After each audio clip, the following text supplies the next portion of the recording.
ზოგჯერ ადამიანი საერთოდ ვერ ხვდება წირვას ისე გააცდენს, ისე გადაერთვება ამ ხორციელ საქმიანობაში, რომ არც კი ფიქრობს და დარდობს იმაზე, რომ აი ხა რა დავაშავებ. არამედ გონია, რომ ეს ჩვეულებრივი ამბავია, რა მოხდა მე ახლა ერთხელ თუ წირვაზე არ მივა. ერთზე თუ დაიყოლიებს ეშმაკი, მე იტყვის ორჯერ თუ არ მივალ ეგეც არაფერია. მე ერთ თვეზე დაიყოლიებს და ესე ნელ-ნელა მოპარავს. თორე ვინმე რომ მოვიდეს, აი მაგალითად რომელიმე მრევლის წევრი, რომელიც დღეს აღარ დადის ტაძარში.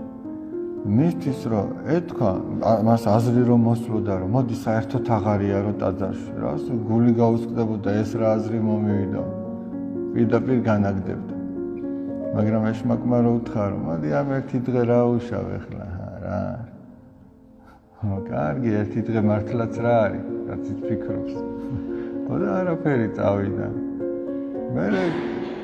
მე სხვა დროს კიდე უთხრა, რომ მოდი მეორე დღეც. მე ხო მაინც უნდა მიხვიდე. ხო აპირებ რომ მიხვიდე, მართლა ხო არ დაანებებ თავს, ხო უნდა მიხვიდე. და ეგრე ნელ-ნელაობით, ცოტ-ცოტაობით ადამიანი აღარ ადგას ტაძარში.